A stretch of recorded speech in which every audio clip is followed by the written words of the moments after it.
ABC of CBC के part 3 में आपका स्वागत है। इस पार्ट को देखने से पहले मैं फिर कहूंगा, आप पार्ट 1 को देखिए, पार्ट 2 के वीडियो को देखिए और फिर आप पार्ट 3 पर आइए, जो कि आपको सीबीसी की रिपोर्ट को इंटरप्रिटेशन के अंदर हेल्प करेगा और आप समझ पाएंगे कि सीबीसी के अंदर लिखे हुए वैल्यूज क्या है। पार्ट 3 के अंदर मैं चर्चा करूंगा आपके साथ 3 वैल्यूज की जो बहुत कॉमन लिखी रहती है सीबीसी की रिपोर्ट में। आप देखते होंगे PBF, malaria parasites negative on PBF. दूसरा लिखा होता है retic count, reticulocyte count is this number. तीसरा लिखा होता है IPF, IPF value is this. चौथा लिखा होता है टॉक्सिक ग्रेन्यूल्स प्रेजेंट और एब्सेंट। ये 4 चीजें जो लिखी रहती है सीबीसी की रिपोर्ट के अंदर, इनकी क्या इंपोर्टेंस है, इनकी बेहद इंपोर्टेंट रिपोर्ट्स के अंदर ये वैल्यूज होती हैं और इनका इंटरप्रिटेशन समझना बहुत जरूरी होता है। ये video even for the health professionals और डॉक्टर्स के लिए भी लाभदायक है। पीबीएफ का मतलब है पेरिफेरल ब्लड फिल्म। जब हम स्लाइड पर ब्लड को डाल के उसकी स्लाइड को माइक्रोस्कोप के अंदर देखते हैं तो हमें क्या पैटर्न दिखाई देता है, वहां पर आरबीसी का क्या पैटर्न है, उस टाइम में डब्ल्यूबीसी का क्या पैटर्न है और प्लेटलेट्स का क्या पैटर्न है। ये हम मैनुअली पैथोलॉजिस्ट उसको देखता है और डिसाइड करता है, जिसके अंदर आरबीसी का शेप, साइज, उसका पैटर्न, प्लेटलेट के साइज और उसका पैटर्न, डब्ल्यूबीसी के बारे में उसके नंबर्स और उसके पैटर्न के बारे में पता चलता है, जिससे कि हमें बहुत सारी बीमारियों को आइडिया करने में मदद मिलती है। दूसरी बात करता हूं रेटिक काउंट। क्या है रेटिक काउंट? रेटिक काउंट का मतलब है बोन मैरो का प्रोडक्शन इंडेक्स।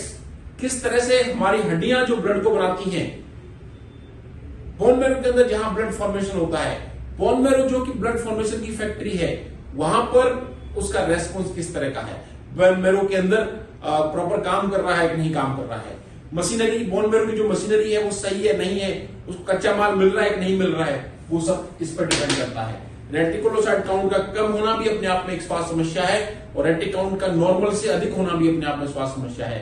इसलिए दूसरा पैरामीटर है रेटिकुलोसाइट काउंट। ये नंबर्स कम या ज्यादा है, आप अपने फिजिशियन से संपर्क करिए और चर्चा करिए इस मैटर में। तीसरा आईपीएफ, स्पेशली आईपीएफ के बारे में बात करूंगा। प्लेटलेट्स के लिए बड़ा अच्छा मार्कर है आईपीएफ, इमेच्योर प्लेटलेट फ्रैक्शंस। क्या मतलब है इसका? स्पेशली जब थ्रोम्बोसाइटोपेनिया के केसेस बहुत ज्यादा होते हैं, डेंगू के पेशेंट्स, जब प्लेटलेट ट्रांसफ्यूजन की नीड के लिए लोग परेशान होते रहते हैं, साहब उसकी 30,000 आ गई, 40,000 आ गई, मैं उस टाइम सजेस्ट करता हूं कि आप ट्रांसफ्यूजन मत जाइए, आप पेशेंट के आईपीएफ चेक करिए। अगर इमेच्योर प्लेटलेट फ्रैक्शंस बढ़े हुए हैं, यानी कि बोन मैरो बनाने का कोशिश कर रहा है, हड्डी की मशीनरी ठीक है, प्लेटलेट बन रहे हैं, जल्दी जल्दी टूट रहे हैं, कुछ समय के अंदर हमें इंप्रूवमेंट मिलेगा। इसलिए आईपीएफ प्लेटलेट के प्रोडक्शन का एक अच्छा मार्कर है।